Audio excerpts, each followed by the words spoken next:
संध्या के समय इतने काम नहीं करने चाहिए, भोजन नहीं पाना चाहिए, शास्त्र स्वाध्याय नहीं करना चाहिए, सोना नहीं चाहिए और मैथुन नहीं करना चाहिए। संध्या काल के समय, जिस समय भगवान सूर्य अस्ताचल को जा रहे हैं या उदयाचल से प्रकट हो रहे हैं, या मध्याह्न के ठीक 12 बजे 15 मिनट इधर 15 मिनट उधर, 11:15 12:15, ये 30 मिनट और संध्या काल के दोनों संध्याओं के मतलब वो 2 घड़ी 24 दूनी 48 मिनट, इनके समय केवल भगवत ध्यान मंत्र जप भजन किया जाए। उस समय सोना खाना तो धीरे धीरे बुद्धि भ्रष्ट होने लगती है, श्री कीर्ति ऐश्वर्य ये सब नष्ट होने लगता है। संध्या के समय मैथुन नहीं करना चाहिए, शयन नहीं करना चाहिए, स्वाध्याय नहीं करना चाहिए और भोजन नहीं करना चाहिए। और जब भोजन करने के समय जाए तो दोनों हाथ पैर धोवे पहले और कुल्ला करे, ऐसे भोजन को हाथ पैर धोए जाके पहले, भोजन के पहले हाथ पैर धो लेना चाहिए, पूज्य बाबा कहें। वैसे भी वैज्ञानिक दृष्टि से भी हाँ, हाथ थोड़ा पवित्र करके जाओ, नहीं तो पता नहीं कहाँ कहाँ छुए, कौन कौन से उसमें कीटाणु जीवाणु है, तो धो लेना चाहिए। और भोजन के बाद फिर कुल्ला करके आचमन करके फिर ऐसे जूठे मुंह नहीं रह जाता। प्रसादी अमनिया जूठना पवित्रता अपवित्रता इसका ज्ञान तुम्हें नहीं रहेगा तो पशुता बनी रहेगी। उपासक को चाहिए कि शौचालय में उतना ही वस्त्र पहन करके जाए जितना धो सके। ठीक नहीं है, इससे भजन नहीं बनता, बुद्धि भ्रष्ट हो जाती है। उपासक को चाहिए देवता, वेद, गुरु, गुरुमंत्र, तीर्थ, औषधि और महात्मा, इन पर श्रद्धा और विश्वास बढ़ाता चला जाए। जितना श्रद्धा विश्वास बढ़ाता चला जाएगा उतने लाभ मिलता चला जाएगा। माया ये संपूर्ण सृष्टि रचे है, काल इस संपूर्ण सृष्टि का परिवर्तन करके नाश कर रहा है। यहां के मनुष्य इसी सृष्टि के चक्र में फंसे हुए, इनसे प्यार मत करो, फंस जाओगे। सब झूठे, ये शरीर झूठा तो शरीर का संबंध झूठा, किसी भी क्षण शरीर छूट सकता है। ये प्यार लायक नहीं है, इसका सदुपयोग कर लो, संबंधों में भगवत भाव कर लो और अपने शरीर से सबकी सेवा का भाव, सत्व कर्मों का भाव। अगर हम सत्कर्म नहीं किए, सबकी सेवा का भाव नहीं किया, तो यह शरीर झूठा कुछ ही समय में छूट जाएगा। ये तुम्हारे काम में नहीं आया, तुम्हारा काम बनने के लिए मानव देह मिला था। बोले दुख सुख सब विधि सहिए, चाहे जैसा दुख सुख आवे उसको सहना सीखो। जो सहनशील है उसके हृदय में भगवदानंद स्फुरित होने लगता है। पूरी गीता जी इस बात की साक्षी है, महात्मा जन साक्षी हैं। जो जितना सहन कर गया उतना उच्च कोटि का महापुरुष हो गया। व्यास निराश भयो तो हरि को बल। जो माया प्रपंच से, जगत के लोगों से, जगत के भोगों से, जगत के पदों से आशा छोड़ दी है, निराश हो गया है। आशा ही परमम दुखम नैराश्यम परमम सुखम। बोले उसके हृदय में हरि का बल जागृत हो जाता है। हरि अगाध ज्ञान संपन्न, अगाध प्रेम समुद्र, अगाध बल समुद्र, उसके हृदय में अब क्या कमी रह जाएगी। समझिए, सुनेरी मैंने निर्बल के बल राम। जो निर्बल हो गया उसका बल भगवत बल हो जाता है। जो माया के द्वारा रचे प्रपंच से निराश होकर भगवान की आशा कर लेता है, उसके हृदय में हरि बल प्रकट हो जाता है। तब साचो सुख लहिए, तब जिसे सुख कहते हैं सच्चिदानंद सुख, तब तुम्हारे हृदय में प्रकट होगा।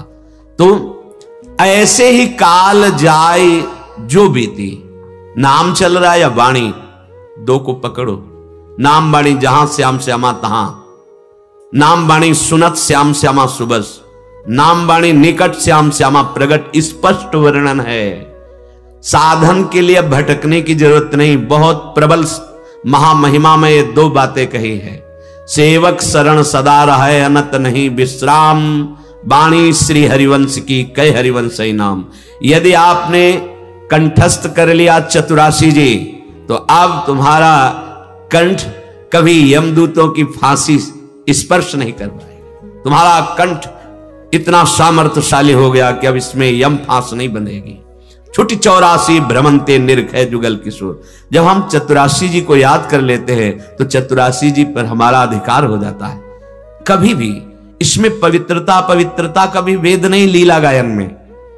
आप जैसे शौचालय में बैठे हुए अंदर से पद चल रहा है, हाँ कोई निषेध नहीं। आपको ऐसा लगा हमारा शरीर अपवित्र है, चतुरासी जी गा रहे हैं भगवान नाम, राधा नाम और प्रभु की लीला गायन जो पदों में, ये महामहिम है, ये बाहर भीतर से सब पावन कर देते हैं, इनके लिए नहीं। हाँ मंत्र के लिए विधि है कि आप अपवित्र दशा में मंत्र ना जप करें, नाम जप करें। बस 2 बातें पकड़ लो तो अभी सब साधनों का सार आपको मिल जाएगा और आप में कोई साधन की जानकारी की इच्छा नहीं रहेगी। हमारा मन या नाम में लगा हुआ है, मंत्र में, और या हम कोई पद गुनगुना रहे हैं। अब शरीर से जो सेवा चाहो करो, कितना बढ़िया है, कोई भी सेवा करो, धीरे धीरे पद गुनगुना रहे हैं। वृषभानु नंदिनी मधुर कल गावे, फावड़ा चला रहे हैं या कुछ ऐसे गाहक आए तो उनसे बात कर लेनी, फिर शुरू कर। आप देखो कितनी जल्दी निर्खय जुगल किशोर, श्री युगल सरकार के दर्शन कराने की सामर्थ्य, उनकी श्री अंग सेवा की सामर्थ्य इन पदों में विराजमान है। पर पाए रतन चिन्हो नहीं, रतन मिल गया है पर रुचि नहीं होती। पाठ हो रहा है, रुचि नहीं, बाहर टहलने की रुचि होगी। केवल श्रवण करो, बैठे रहो यहां, वही फल मिलेगा। जो गायन का फल है वही श्रवण का फल है। गावत श्रवणन सुनत सुखाकर विश्व दुरित दवनी। जैसे हरिवंश यथामति वर्णत कृष्ण रसामृत सार, श्रवण सुनत प्रापक रति राधा पद अम्बुज सुकुमार। कई बार प्रार्थना की, वाणी हाथ में लेकर बैठ जाओ यहां। तुम्हारी अगर रुचि गायन में नहीं है तो आप आंख मूंद लीजिए और श्रवण कीजिए।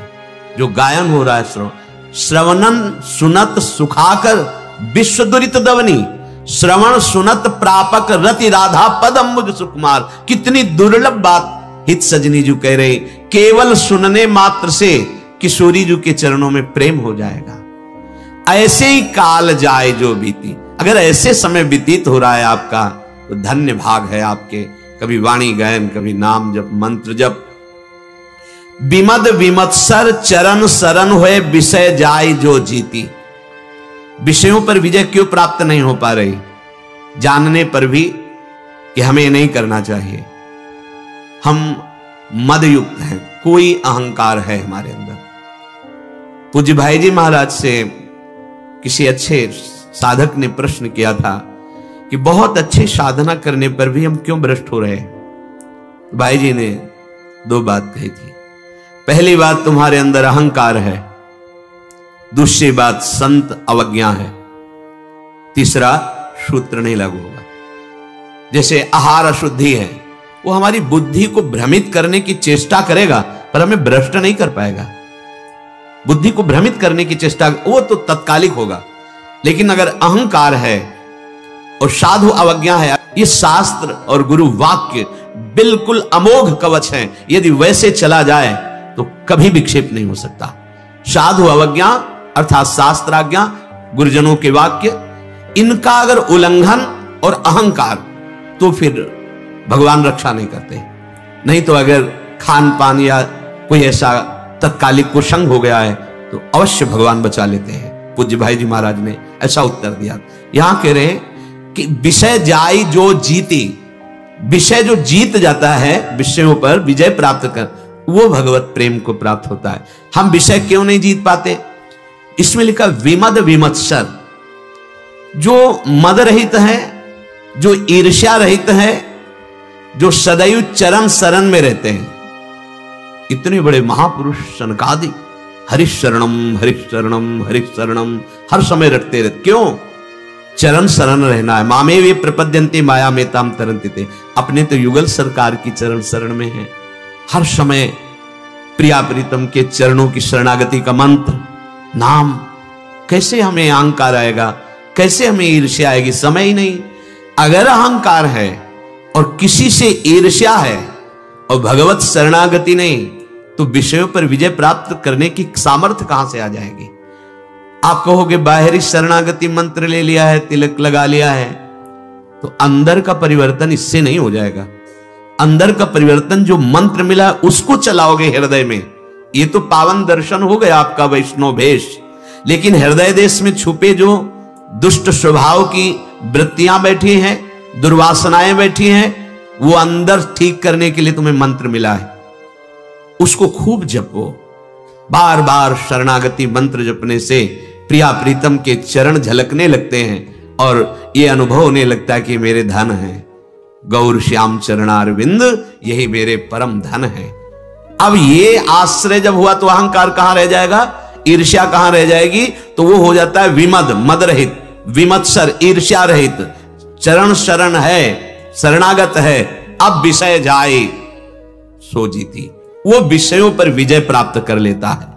नाचत गावत रास रेणु में तन छूटे जो प्रीति, ये रास भूमि है वृंदावन। इस रज में जिसका शरीर छूट गया, अहो भाग, क्या करें। जितना जीवन है, अगर आपको वृंदावन में आने को मिला या वृंदावन वास कर रहे हैं, देखो दूसरों की मत सुनो।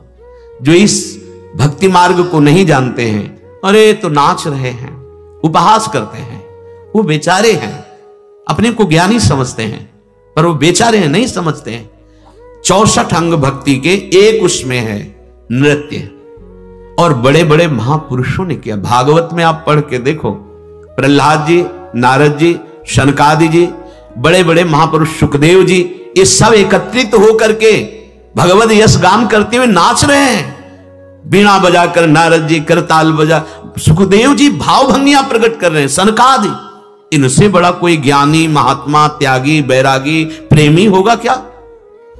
आज उपहास करते हैं भक्तों का, जो नाम कीर्तन करते हुए नृत्य करते हैं, उनका उपहास करते हैं।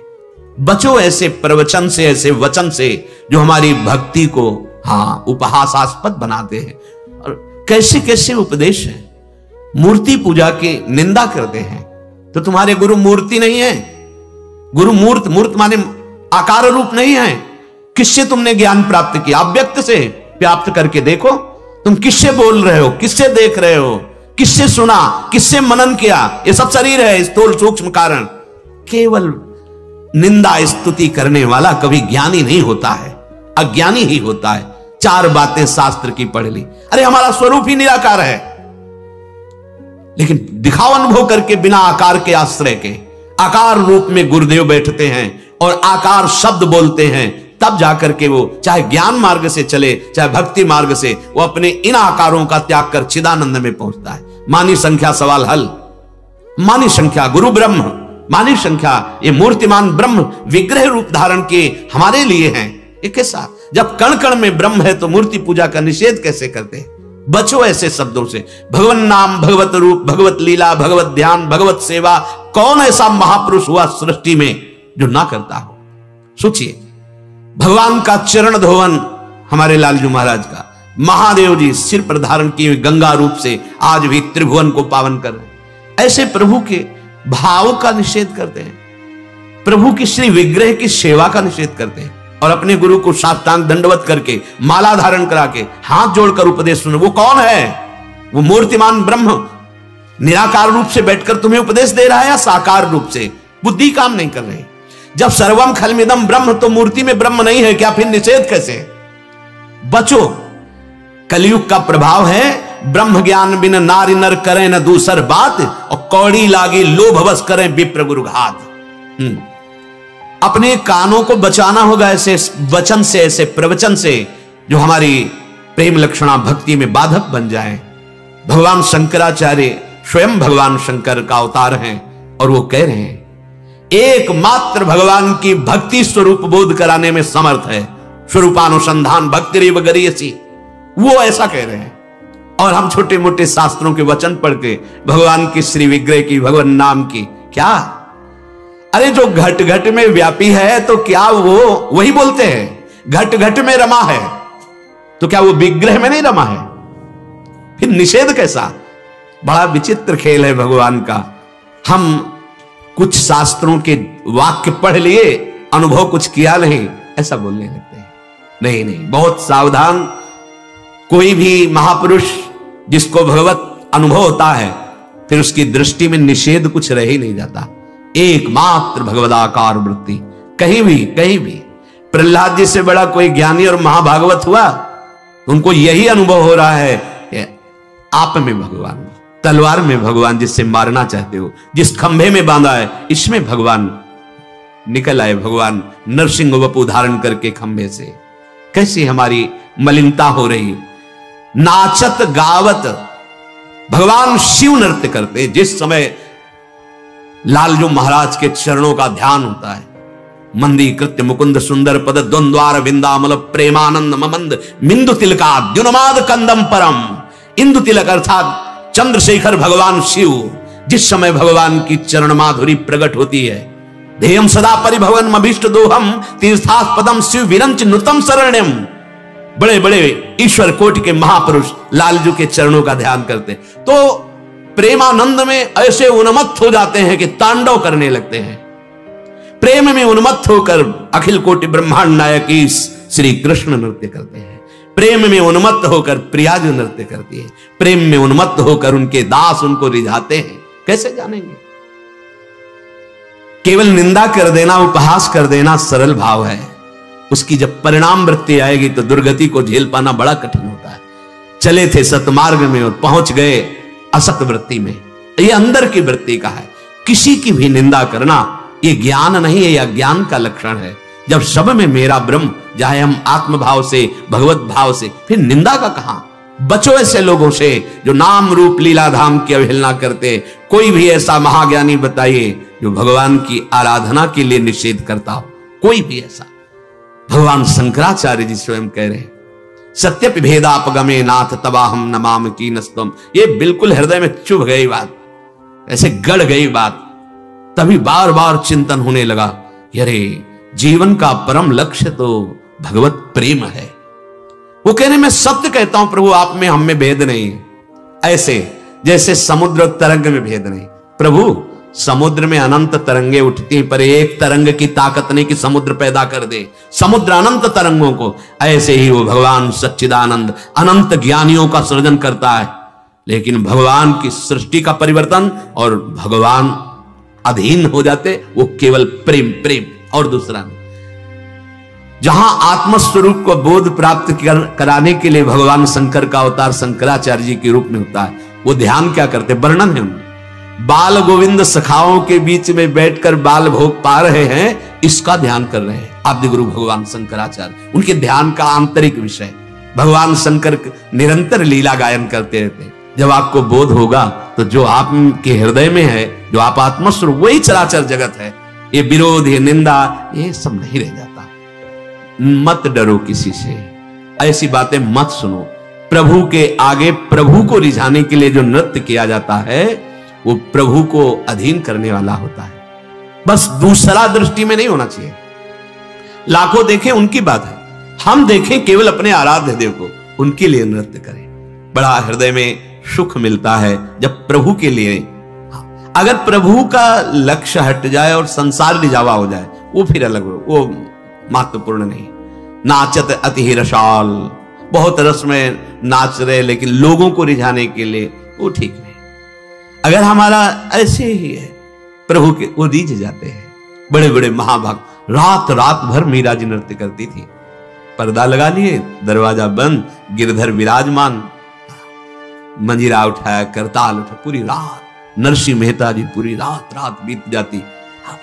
ये लोक दिखावे के लिए नहीं है। जब हम प्रभु का श्रृंगार करते हैं, उस समय उनकी रूप माधुरी का गायन, नाम का गायन करके हम नृत्य करते हैं प्रभु को रिझाने के लिए। हरिराम व्यास जी कह रहे हैं, नाचत गावत, प्रभु के सामने हम गान करते हैं, प्रभु के सामने हम नृत्य कर रहे हैं। देखो, हमारा उद्देश्य यदि प्रभु है तो सब ठीक हो जाता है। उद्देश्य संसार है तो सब ठीक करते हुए भी वो ठीक नहीं है। आप कुछ भी कर रहे हैं, इसीलिए जो अध्यात्म को जानने वाले और ऊंचाई पर पहुंचे, इन सब बातों का कोई महत्व नहीं रहता। आप क्या कर रहे हैं, आपका लक्ष्य क्या है? अगर लक्ष्य जगत, प्रशंसा, मान, प्रतिष्ठा, उसका कोई महत्व नहीं। और आप बहुत छोटा साधन कर रहे हैं, सहज ऐसे ही, पर प्रभु के लिए कर रहे हैं, बंधनी हो गए। संसार की मान प्रतिष्ठा के लिए साधन करना, प्रभु से विमुख चलना है। बहुत दौड़ लगा रहे हैं, लेकिन आप इधर जा रहे हैं, बिहारी जी तो इधर है, और आप आराम से लेटते लेटते जा रहे हैं, तो आप पहुंच जाएंगे। बहुत सहज सरल बन जाओ, हमारे प्रभु बहुत जल्दी प्राप्त हो जाएंगे। सहज हो जाओ, हमारा जीवन प्रभु को अर्पित है। नाम गुण कीर्तन, उन्हीं के आगे नृत्य कर रहे हैं, उन्हीं के लिए हमारा जीवन है। अगर हम प्रभु, ऐसे महापुरुषों में नृत्य की स्थिति देखी गई है कि वो अब देह शुद्ध बिसरे हुए हैं, सामने प्रभु विग्रह रूप में विराजमान, पर उनकी दृष्टि में साक्षात विराजमान है। ये नृत्य भगवान को प्रसन्न करने का बहुत बढ़िया उपाय है। वाणी, शास्त्र, सदगुरुदेव, हमें दुनिया को नहीं देखना है। दुनिया क्या देखते हैं, हमें नहीं। हमारा जीवन प्रभु के लिए। अब हमारे को लोक लाज से क्या कि लोग उपहास करते हैं या वंदना करते हैं। हम लोगों की वंदना के लिए नाचते हैं क्या? लोगों की वंदना के लिए भगवत आराधना करते हैं क्या?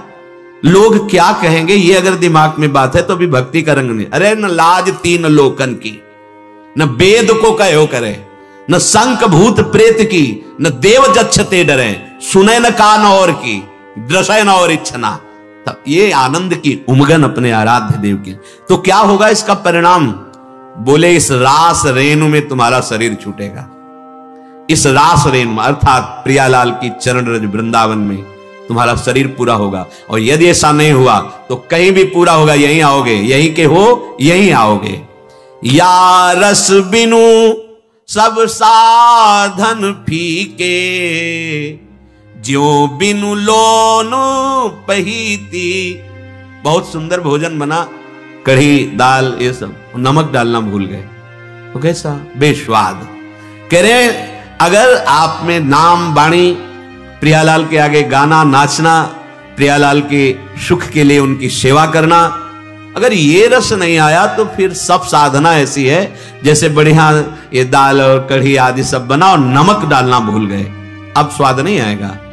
स्वाद आता है प्रभु के। अरे ज्ञान, अरे हमारे प्रभु ज्ञान समुद्र हैं। कौन ऐसा है जो जगत गुरु भगवान श्री कृष्ण की इस वाणी गीता जी से ज्ञान न प्राप्त किया? कोई कहीं कभी, बहुत भाषाओं में, बहुत देश विदेश के सब जो भगवत जिज्ञासु हैं उनकी पूर्ति है। और भगवान ही तो श्री कृष्ण द्वैपायन व्यासदेव के रूप में उपनिषदों की रचना की।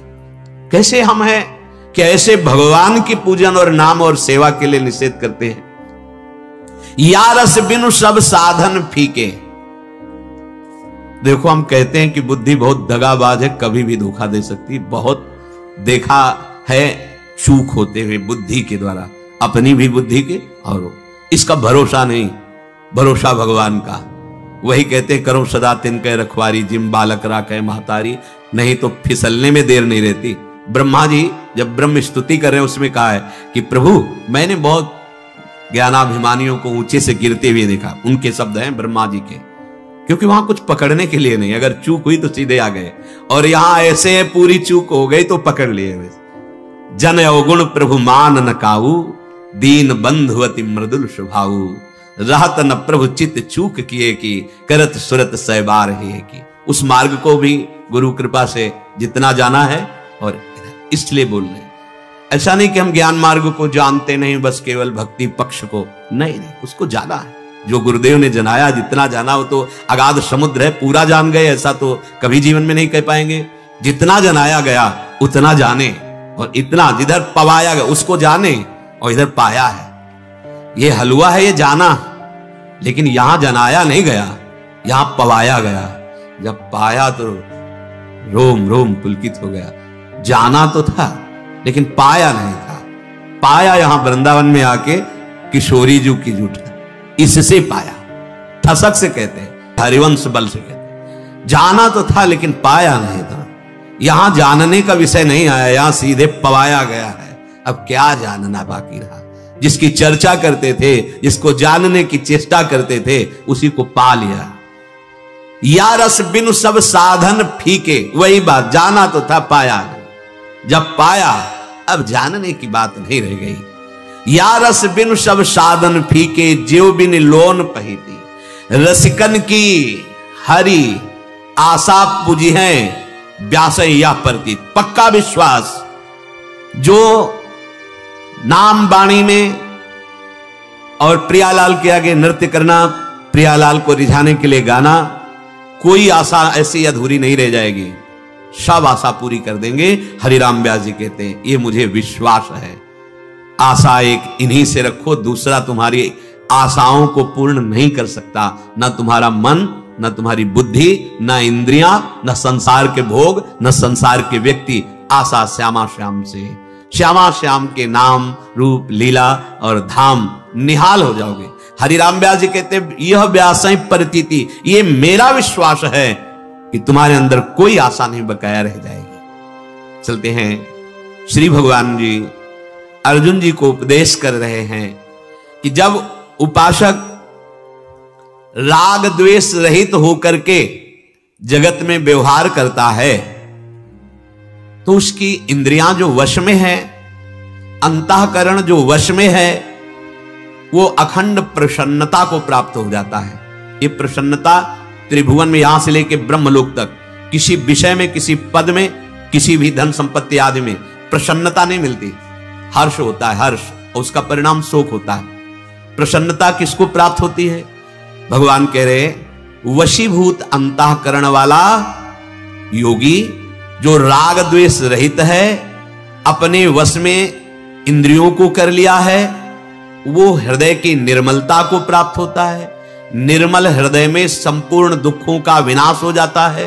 वो शुद्ध चित्त उपासक निसंदेह अखंड प्रसन्नता को प्राप्त होता है। कल चर्चा हुई थी कि किसी भी वस्तु का सेवन राग पूर्वक नहीं, किसी भी वस्तु का त्याग द्वेष पूर्वक नहीं। वस्तु, व्यक्ति, स्थान त्याग करते हैं शास्त्र आज्ञा का पालन करने के लिए, और धर्म पूर्वक सेवन करते हैं उन्हीं विषयों का जिससे जीवन यापन हो रहा है, जिससे धर्म की जो हमारी वृत्तियां हैं उनको पूर्ण करने के लिए हमें सामर्थ्य आवे। राग पूर्वक नहीं, धर्म का पालन करने के लिए, द्वेष पूर्वक नहीं, शास्त्र आज्ञा का पालन करने के लिए, उसकी इंद्रियां बस में हो जाती है। जब हम अधर्म पूर्वक भोग भोगते हैं तो हमारा हृदय मलिन हो जाता है, और मलिन हृदय इतना आसक्त हो जाता है, फिर ऐसा लगता है मैं इन भोगों के बिना जीवित नहीं रह सकता। यही बंधन है। श्री भगवान कह रहे हैं जब हृदय में प्रसन्नता आती है तो उससे दो काम अपने आप हो जाते हैं, संसार का संपूर्ण संबंध विच्छेद और भगवान में पूर्ण स्थिति। ब्रह्मभूता प्रसन्न आत्मा न सोचति न कांक्षति। ये प्रसन्नता कैसे आई? अपनी इंद्रियों से अधर्म पूर्वक भोग भोगना बंद कर दे, और धर्म पूर्वक जो भोग हैं वो भगवत समर्पित भोगे। कोई भी वस्तु बिना प्रभु को अर्पित किए हुए नहीं, कोई भी आपका कर्म बिना भगवद अर्पण किए नहीं, वो भगवद अर्पित होना। प्रसादे सर्व दुखानाम हानिरस्योपजायते प्रसन्न चेतसो ह्रासो बुद्धि परिवतिष्ठते। उसकी बुद्धि परमात्मा में स्थित हो जाती है। कोई शोक, कोई चिंता, कोई भय, कोई दुख नहीं रह जाता। इंद्रियां शांत हो जाती हैं, मन पंग हो जाता है। अद्भुत आनंद। इसी के लिए तो मानव जीवन मिला है। हमारी गलत दिशा है कि हम जितना मनमानी भोग भोग ले तो आनंदित हो जाएंगे। जब हृदय में प्रसन्नता आती है तो दो काम हो जाते हैं, संसार का संबंध विच्छेद और भगवान में बुद्धि स्थित। बुद्धि पर्यवतिष्ठते, हमारी बुद्धि स्थिर हो जाती है, अचल हो जाती है, प्रभु में चलायमान नहीं होगी। अब किसी बड़े बड़े से विषय के संयोग में भी बुद्धि चलायमान नहीं होगी। प्रसन्न चेतसो ह्रासो बुद्धि परिवतिष्ठते, ये प्राप्त करने के लिए हम चले हैं अखंड प्रसन्नता। साधक स्वयं सावधान हो जाए तो बहुत कम समय में परमात्मा प्राप्ति हो जाती है। ये भगवत विषयक प्रसन्नता आना बहुत कठिन है। जब तक अधर्म पूर्वक भोग भोगोगे तब तक प्रसन्नता का परिचय ही नहीं मिलेगा। ये प्रसन्नता भगवत स्वरूप है, प्रसन्न आत्मा। जब कभी हम देखा है तो महापुरुष जन ऐसे पूछते, जैसे लोग पूछते हैं तुम्हारा कुशल मंगल है, तो वो ऐसे नहीं पूछते तुम्हारी चित्त की दशा ठीक है, गंगा की रहन, तुम्हारी चित्त की दशा ठीक है जी। ये पूज्य श्री उपाध्याय जी महाराज बहुत ही ऊंचे महापुरुष, इसमें जो दाऊ जी हैं वहां विराजमान, उनके पास मिलने गए तो यही पूछ रहे आपका अखंड भजन चलता है? प्रयास ऐसा ही है महाराज जी। नहीं, आपका अखंड भजन चलता है, पूरा प्रयास इसी का है। आपका अखंड भजन चलता है, बड़ी ऊंची स्थिति। तो महाराज जी कृपा कर दीजिए, कैसे अखंड भजन चलेगा जो विक्षेप को प्राप्त ना हो? कृपा कृपा कृपा। तो जो संत सेवा में थे बोले बस महाराज अब चाहे घंटों बैठे रहो, अब कब आंख खुलेगी पता नहीं, तो आपको जब मन हो तब आप चले। बड़ा चिंतन हुआ कि किसी साधन पक्ष की बात नहीं की और कहा कृपा कृपा कृपा। 3 बार पूछा था अखंड भजन चलता है, ऐसे 3 बार उत्तर दिया कृपा कृपा कृपा।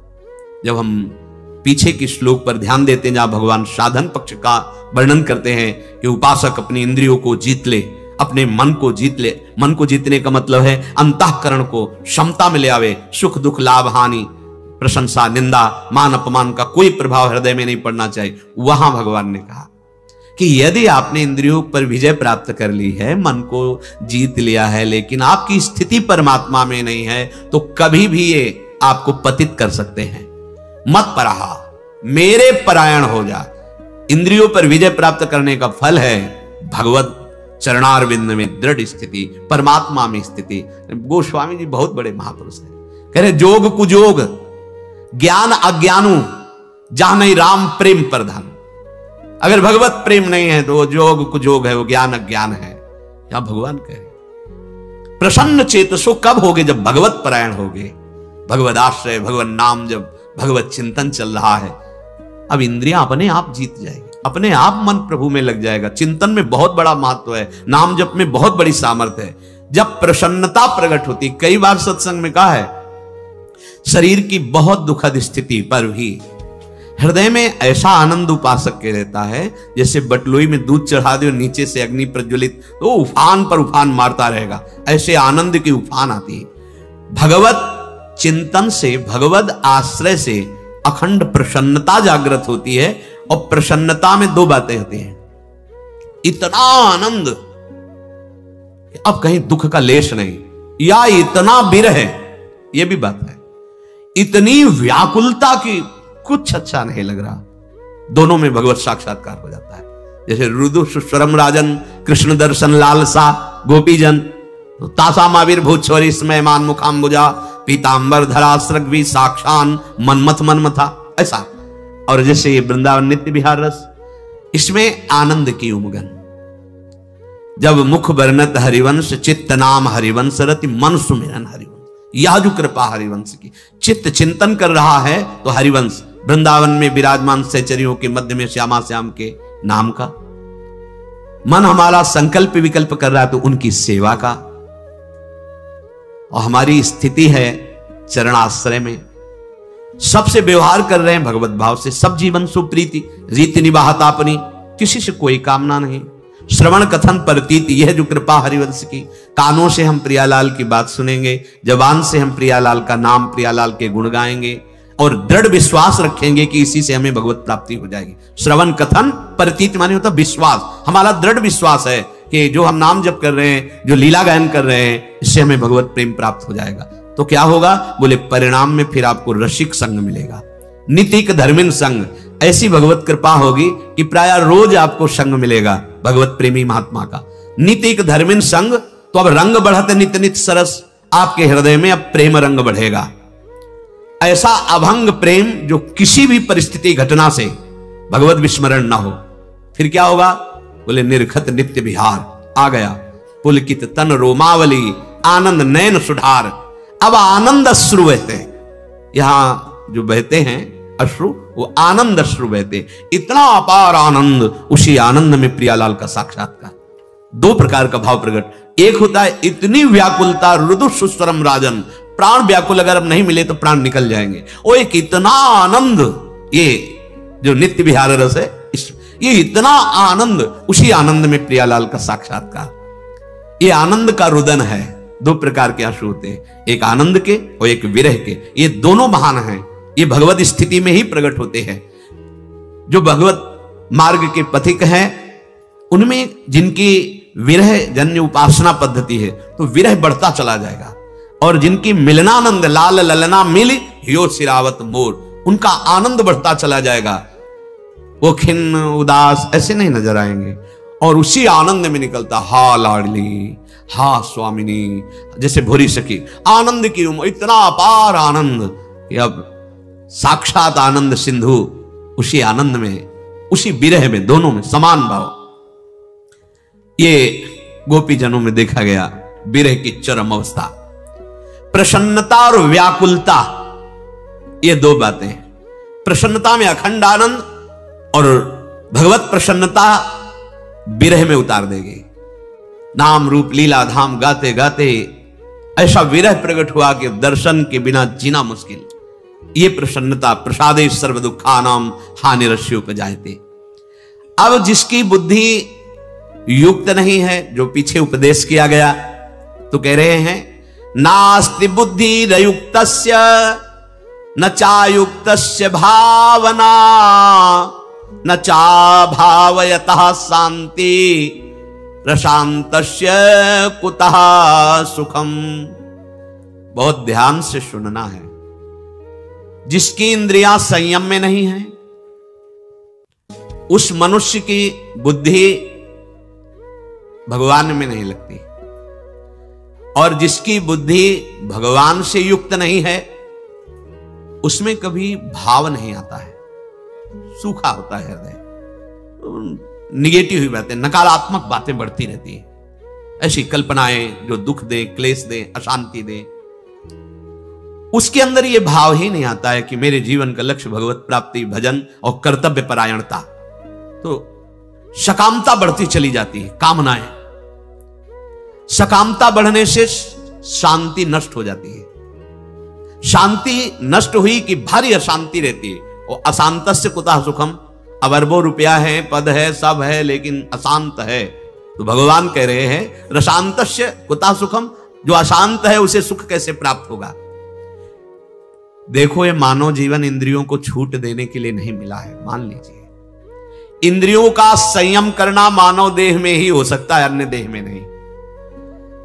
इंद्रियों का संयम विवेक से होता है, विवेक सत्संग से प्राप्त होता है, सत्संग आपको प्राप्त हो रहा है और भाग्यशाली जन संयम कर भी रहे हैं।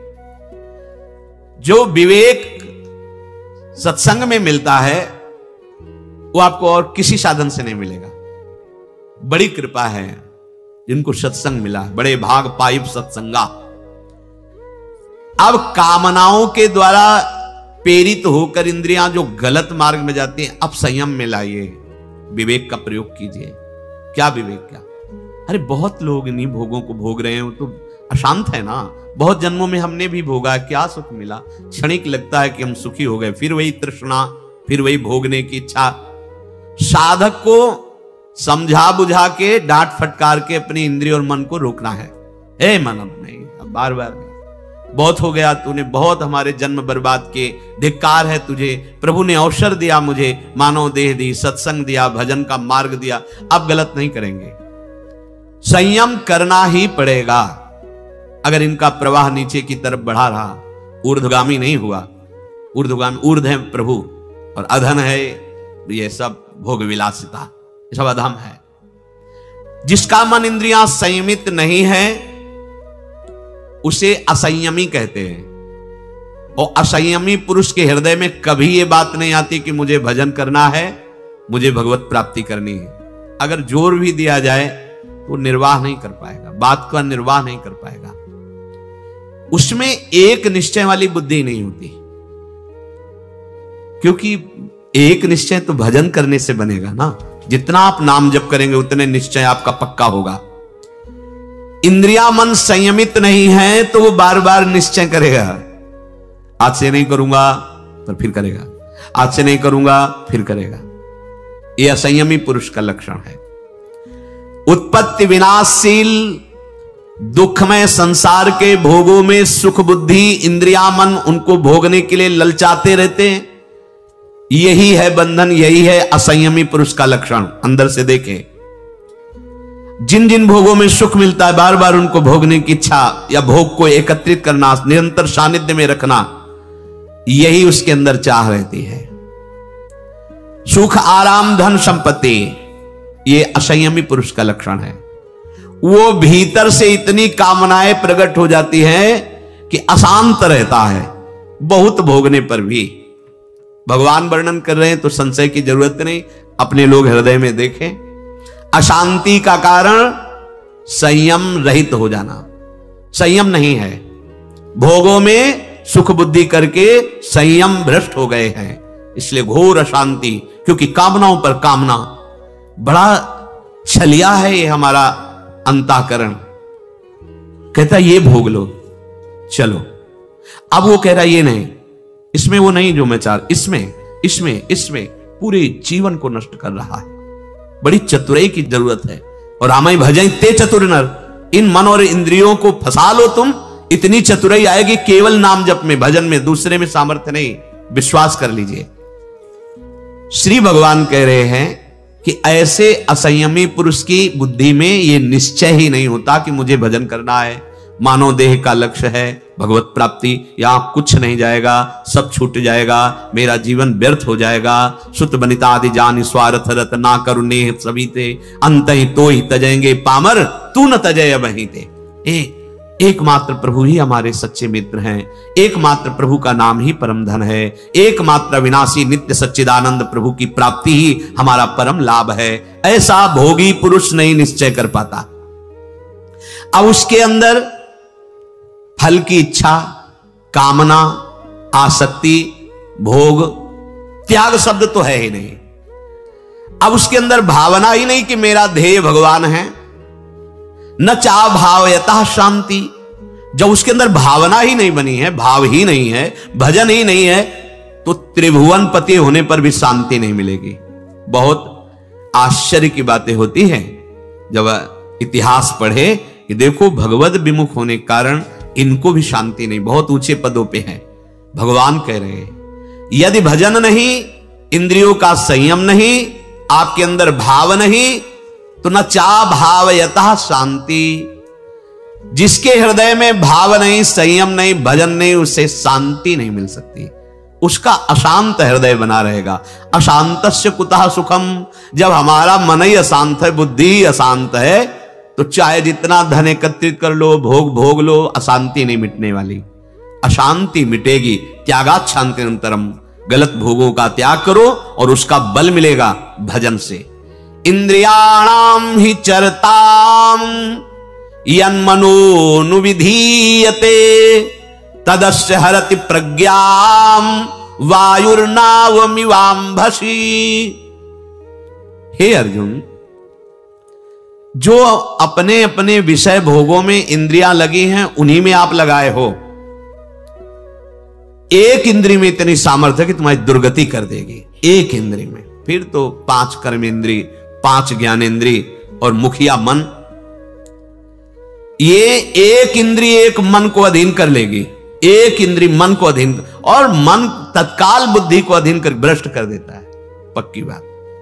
भगवान कह रहे इंद्रियाणाम ही चरतो यन मनो अनुविधीयते, तत्काल मन को अपने अधीन कर लेती इंद्री, और मन बुद्धि को अधीन किया, बस वो तो भोला इन्हीं पर ममता किए बैठा है, आसक्ति किए बैठा है, वो अधीन होता चला जा रहा है। जो अविनाशी है, जो मैं है। मनुष्य का यह जन्म केवल भगवत प्राप्ति के लिए मिला है।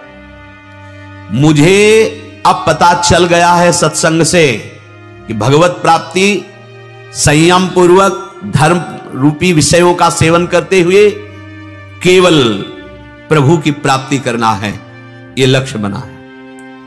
आप चाहे जो हो जाए, देखो इस मार्ग में चलने के लिए बिल्कुल तैयारी पक्की रखो। आप गिर सकते हो, आपको चोट लग सकती है, समझिए चोट आपके हृदय में।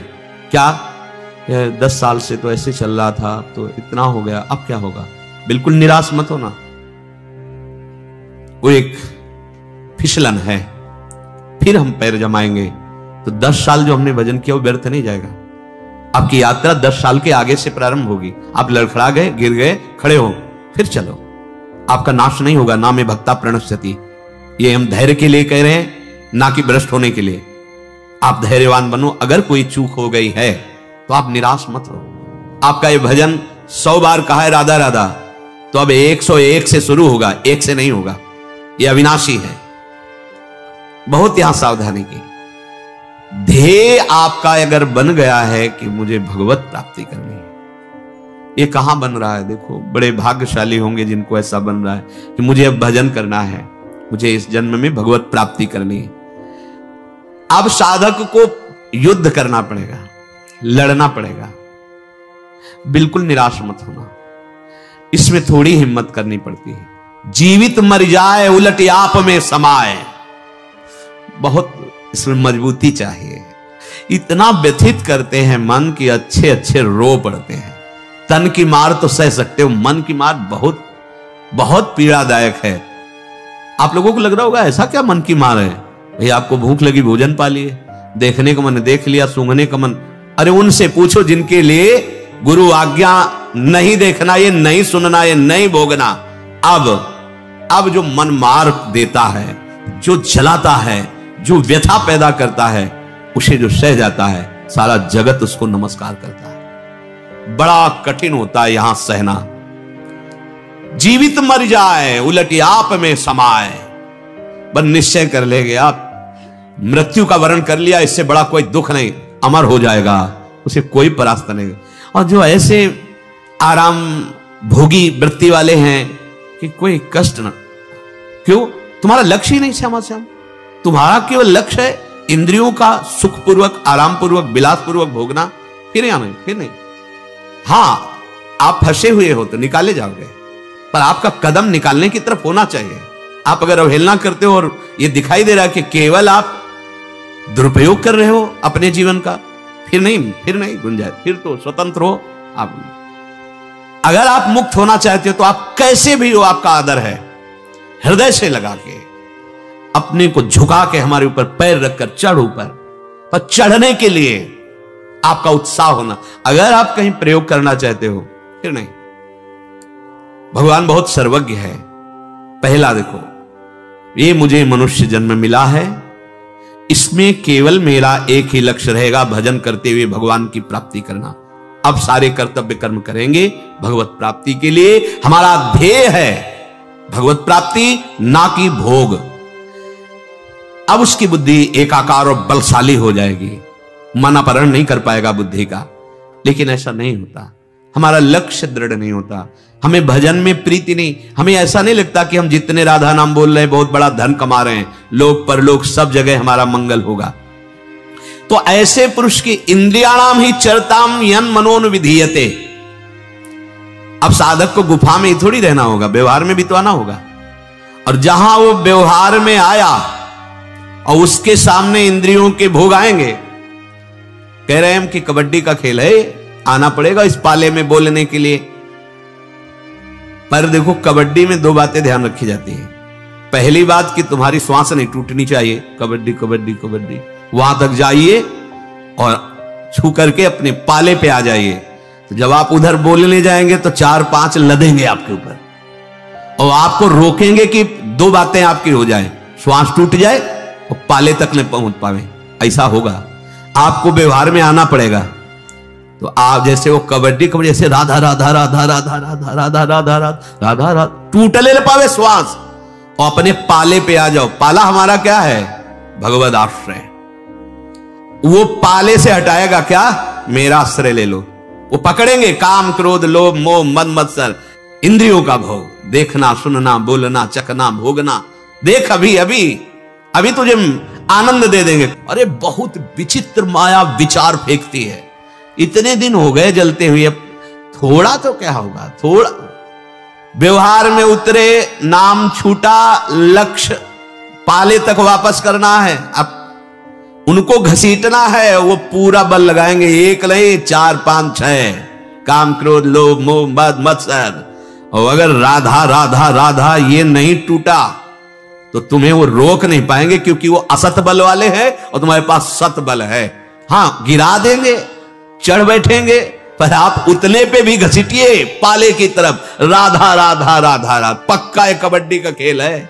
आना पड़ेगा व्यवहार में, चाहे जहां तुम एकांत हो, भिक्षा मांगने आना पड़ेगा, निकलना पड़ेगा तुम्हें। और उसी समय माया तुम्हारे सामने फेंकेगी भोगों का बाहुल्यता का, सुविधा का, मान सम्मान का, वो ऐसा फेंकेगी कि भूल जाओ।